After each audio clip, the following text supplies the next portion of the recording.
Hello again, everyone. This is Gilmer, and this is my Let's Play a Field of Glory Empires, Episode 2. Of course, in Episode 1, I did a brief overview of the game and some of the issues that I'll be facing, I think, in the game, or at least just a brief description of the major players, who I'm playing, certain things like that. I didn't really go too much into the play you know design or anything like that.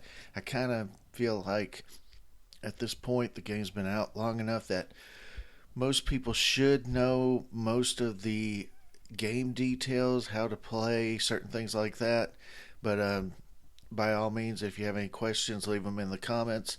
I do try to read my comments every day, and I record pretty much every day, so I usually read the comments first and then play. Thank you for the comments that you put on my first episode.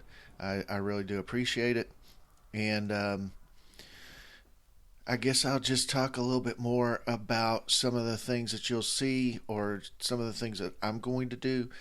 In the first episode, when I read the description of Rome, it said that we are at war with the Senones, which is this faction right here, the green, you know, I don't know if you'd call them dark green, but I would call that more of a dark green. But regardless, this is the Senones. They don't own this one. No, this is independent, italic independent, enemy toward Rome.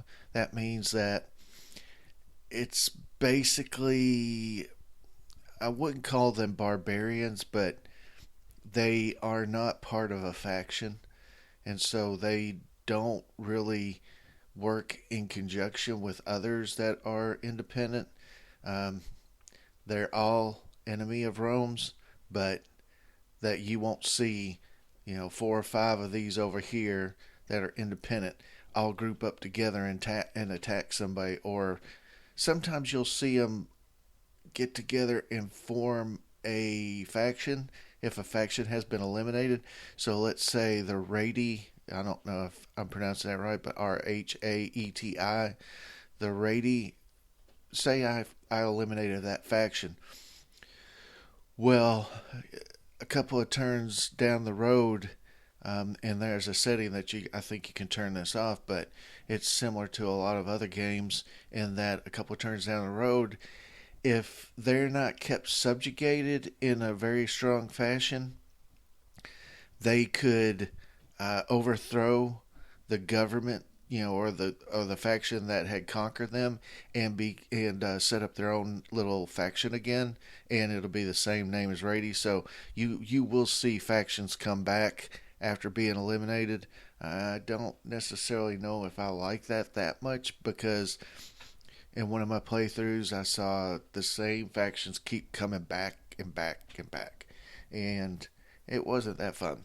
But anyway, so Rome has 3 regions so far, and if you'll look at this, where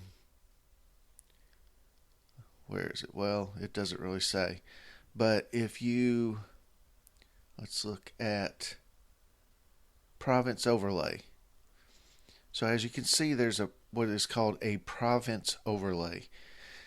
So I own this province, and this region, and this region. These 2 regions are part of this dark green province. So if I take over half of the regions for this province, I can create a province, and that gives you a lot of benefits. One of the biggest benefits it gives you is that you can create provincial troops, and those troops can actually be pretty strong, and I think they're fairly cheap. Sometimes you'll find a faction where you don't like the provincial troops that you can make. Other times you'll find some that are pretty damn good, like, where is the Goths? Well, this is one of the Goth provinces. This is another Goth province, Gothia Ulterior, and then Gothia Citerior, and I thought there was another one, but maybe not. But if you take a province like this, their provincial troops are pretty damn good, as well as the provincial troops of the Picts in Caledonia, which is the precursor to the Scottish, I guess.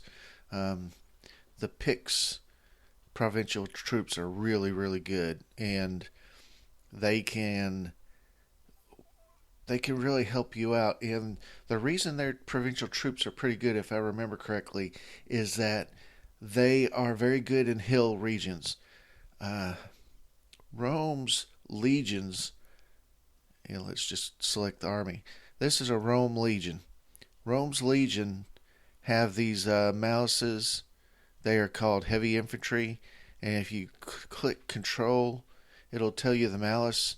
Down at the bottom, it has a penalty in forested, swampy, and mountainous terrains. So your legions don't fight well in those terrains.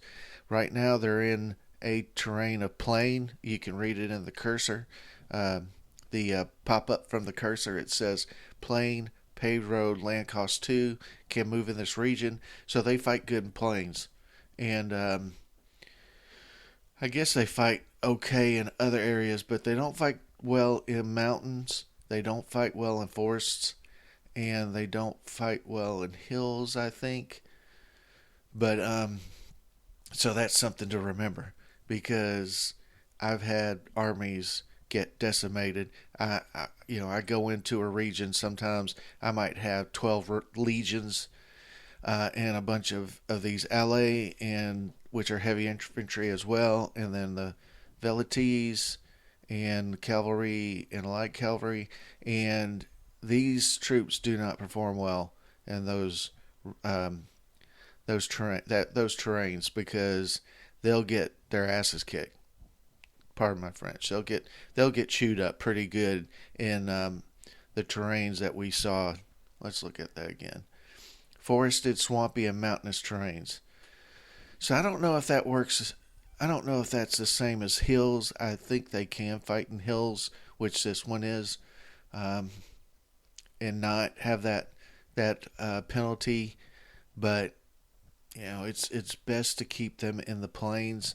Whenever you end a turn, I would never leave them in terrain that they're bad in, because if they're attacked in that terrain and you have to fight that battle in that terrain, there's a good chance you're going to lose. I've lost many of battles because of having the troops in the wrong terrain.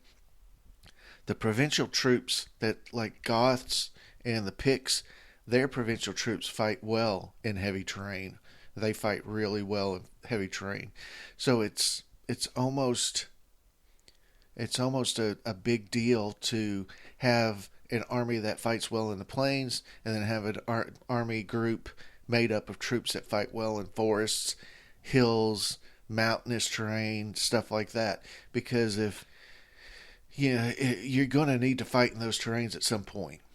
So here we are in the Rome region. I've got my Rome army selected. I have a general named Octavius. His offense rating is 1. His defense rating is 2. He gives extra combat dice to units under his command. I'm not really sure if it. Look at that. That guy's name is Cursor. Huh. How about that? But as you can see, each one of these are generals that I can assign to this army. They have an offense rating, the first number, a defense rating, the second number. It never goes above 2. Some of them you get a 0. That is really bad. But honestly, having a general of 0-0 is better than having no general at all. Here's Nepos. He has a offense rating of 0 and a defensive rating of 0. But he has a modifier called Determine, which is a movement bonus plus 1 entire stack.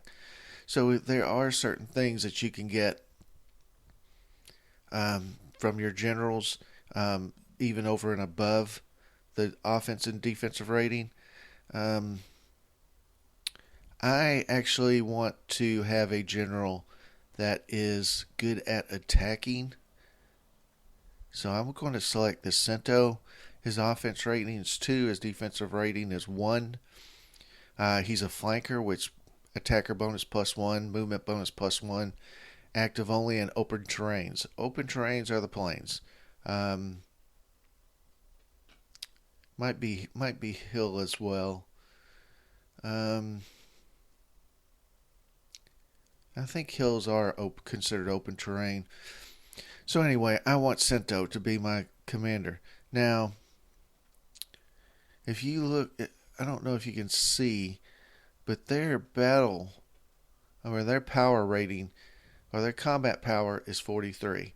And if I select a new general, their well, it doesn't show it, but I did select the new general. Usually,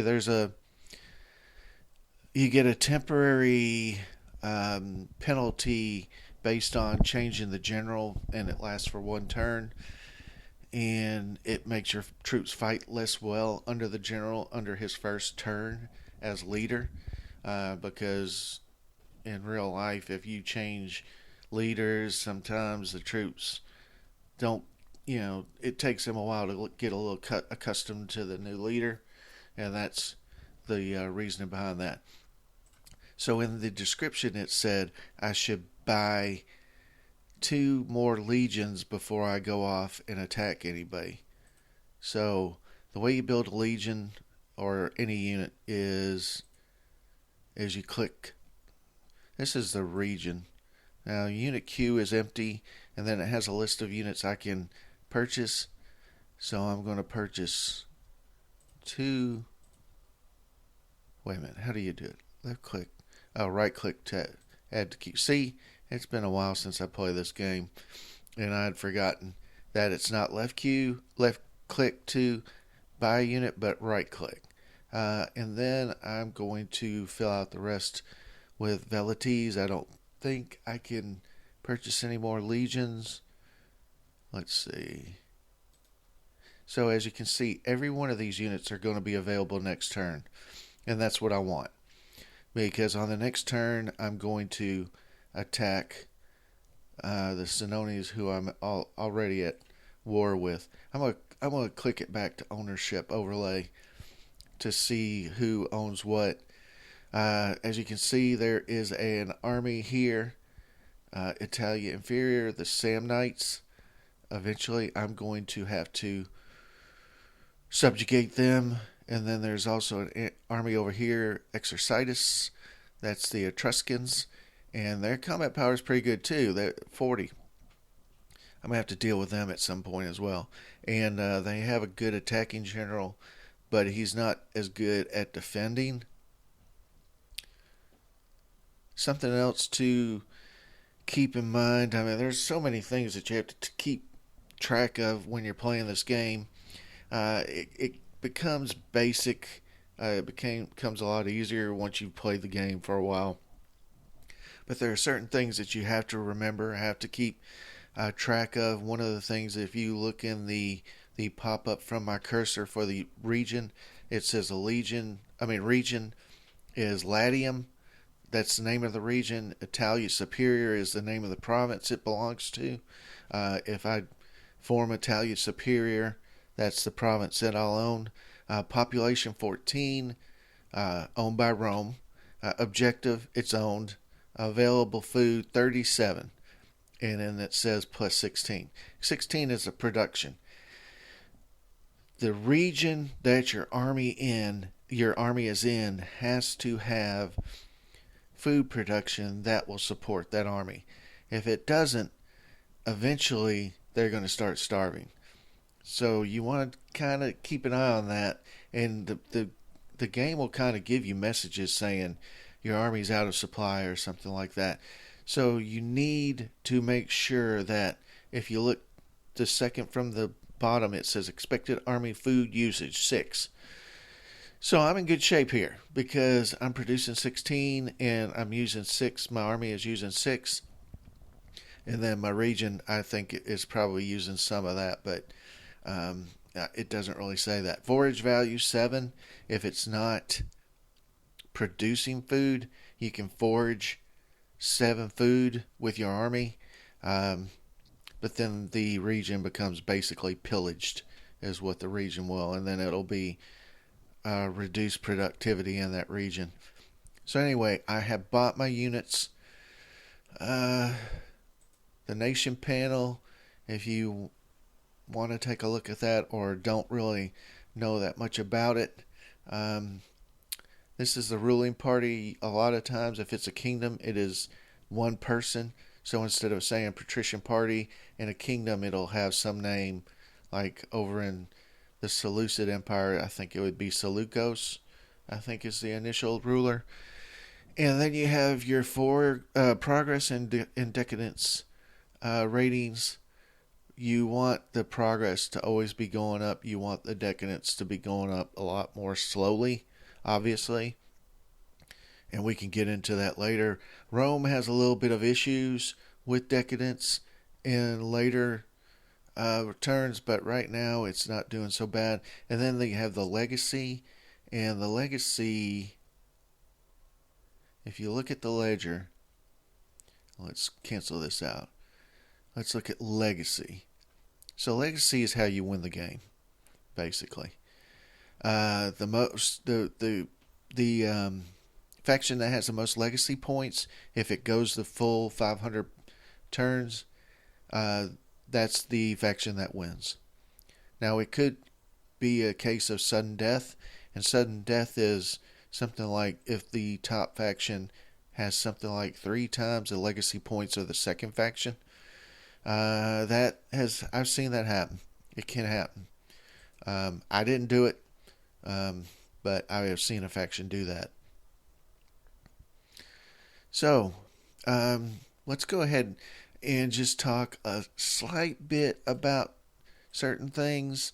If you look back at the region, you have all these. This is your population, and so this should be every one of these little figurines should equal to 14 because it says population 14. And you can have them working in several different areas. The green ones are citizens, the yellow ones are slaves, and then I think there are red ones, and red ones are usually conquered citizens of other factions or other ethnicity. And so when you conquer a region, you want to either convert that population or get them in control somehow. And a lot of times, getting them into control is by converting them to your damn, I can't say that word. Ethnicity. And the progress decadence is a lot of it's driven by this, which is the culture. Right now I have plus 23 culture. And because if you look at this,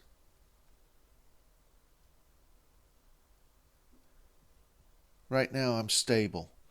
And the progress historical culture value, which is progress and decadence, but if the historical culture value is taken and divided by a decadence, you get the ratio.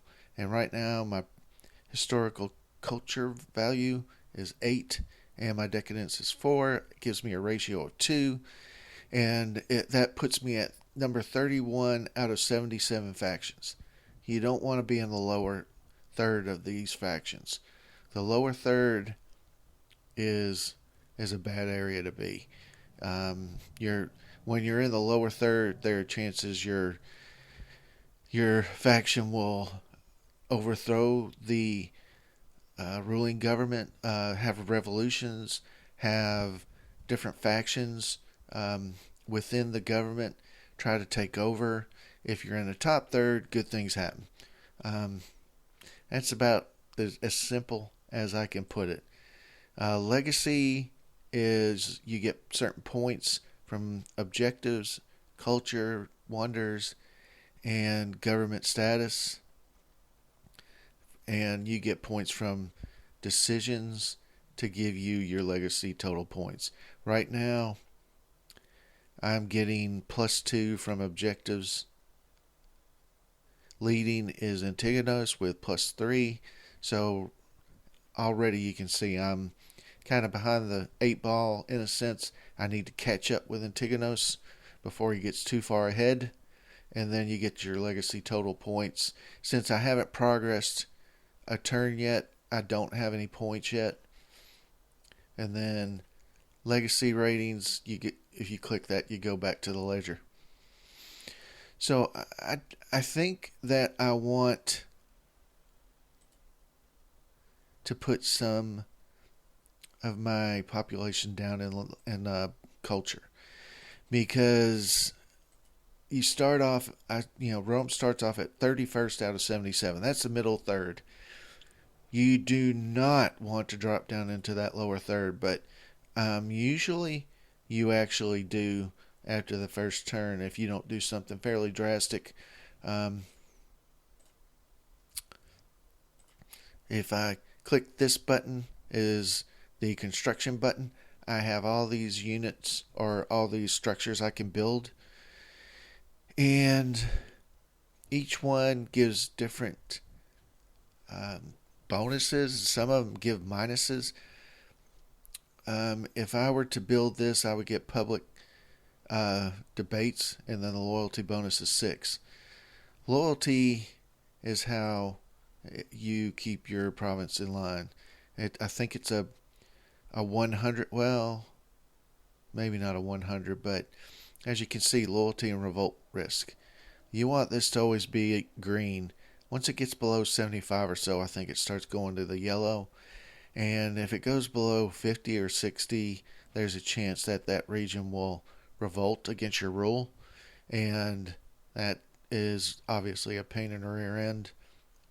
So anyway, so I've changed each of my regions to be producing culture because I don't want them to, I don't want to go into that bottom third.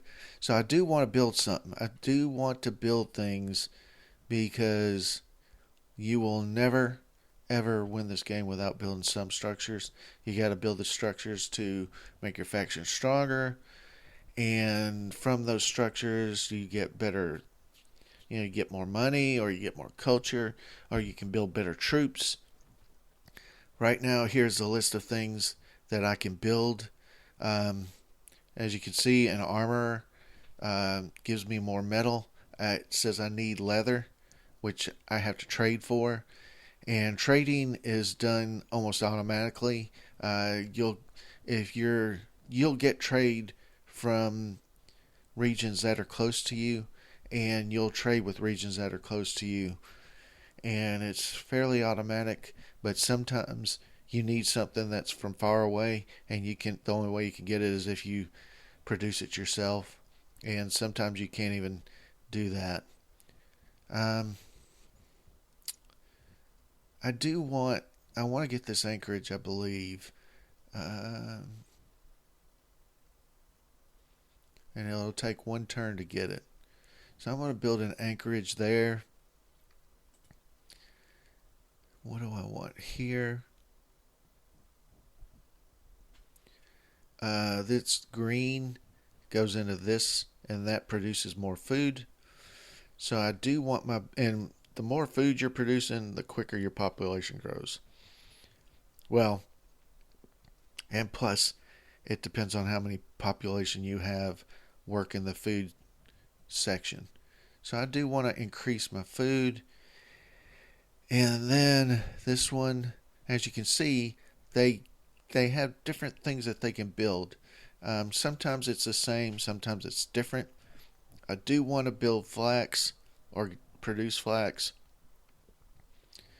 because you use flax in a lot of different things back in the ancient world. Smokehouse is pretty good. But you also have to kind of look at what the infrastructure and money cost is going to be. And the upkeep for this one is pretty steep money-wise. You will get it at some point, but I'm not going to get it now. I'm going to get it something that just produces food. And that's it for that. And let's just progress this turn. I think the video's getting close to being to the end. Actually, I think I'm running a little over. So let's process this turn and see what happens. So you click that button up there, here in the right, top right, and it processes the turn. And it's still running the AI. As you can see, completed the AI. As you can see in the culture and decadence rating, I went from number 31 to number 19. So I am in the top third at this point. I received what is called a progress token, and I will get into that in the next episode, I guess. It's pretty important to get these progress tokens, and you don't want to get a decadence token. It's obviously, it's almost self-intuitive or whatever that you don't want to get a decadence token, but you want to get a progress token. But there's certain bonuses that come with getting progress tokens, and certain bad things happen to you when you start getting decadence tokens. It doesn't happen immediately, but it does happen. But as you can see, this is the new turn. You get messages. Messengers have arrived. Illyria is asking for a form of cooperation on various aspects, including trade and intelligence. Now, I see no reason not to do this. You click on the faction name in the agreement, and you have to click on this that says you agree. You can't just click on the name. You have to. Our nation is on its way to progress. Under the efficient lead of the Patrician Party, Rome civilization is progressing. Progress tier reached. That's that token. And this gives you kind of a basic overview of what your faction has done. So, let's see.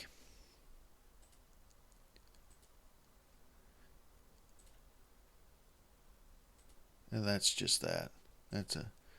So I do, to get back to what I was looking at, I want to go to diplomacy. And so if you click that, the diplomacy icon, you get back to where somebody is offering you cooperation. You click on cooperation and you click on agree. And so you've just sent your diplomat back or messenger back to them saying, yes, I agree with you, Illyria. I want to cooperate. And on the other side, treaties, the treaty that I have with the Senonians is war, a war treaty. I don't know if they actually had war treaties back then, but it's nice that you have like a listing of the wars that you have out here. Now let's take a look at our army. So now my army combat power is 86 because I added 2 legions and 2 velites. And where is our army? Well, I want to attack them. So what I'm going to do is move to this region.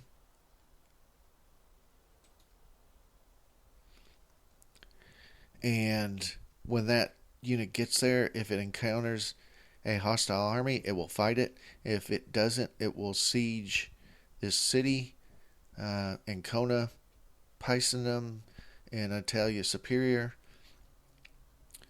And this is just, you can click on this icon to pull up that as well. There's several ways you can pull things up, and I didn't see that. Because it's over here, hovering over their faction. So let's go back. So as you can see, my anchorage has been built. It gives me more money from commerce, and I can build something else. The others are still building. And as you can see, I have a walled fort here, and a walled fort here, and a walled fort here. You have to build those, but they can really help you. It slows an army down and makes it harder for them to take the province, obviously, just like walls in real life. But except in some places, obviously. But uh, I digress. But anyway, that's going to be the end of this video. I think I've actually gone 30 minutes, and I didn't mean to, but there's a lot to talk about, a lot to do in this game, and just jumping in and clicking. Some people might not like that. I did want to explain a few of the things that I'm doing. Um, my purchases of things, I don't really have that much of a logical way of doing things like that, other than if I see something good culturally, then I like to pick it because you can never have too much culture. And in this game or in real life, I guess. But um, I just want to build up my culture as quickly as possible so that I don't get into that decadent trading. And also, culture helps you with your legacy points. If you get a super cultural region, it'll produce legacy points for you directly, which is pretty nice and helps you win the game. But we'll get into that after we've been through several turns and some of the regions. My regions turn to super cultural regions. But anyway, that will be the end of this video. Thank you very much. If you have any questions, leave it in the comments. And if you like the video, click like. If you don't like it, click dislike. If you have criticism because you dislike the video, let me know. And I'll try to address that criticism, be it my presentation or something I'm doing incorrectly. If you feel like I'm doing something wrong, please, by all means, point it out because I'm not an expert on this game. But anyway, I will see you next time. Thank you very much for watching. Goodbye for now.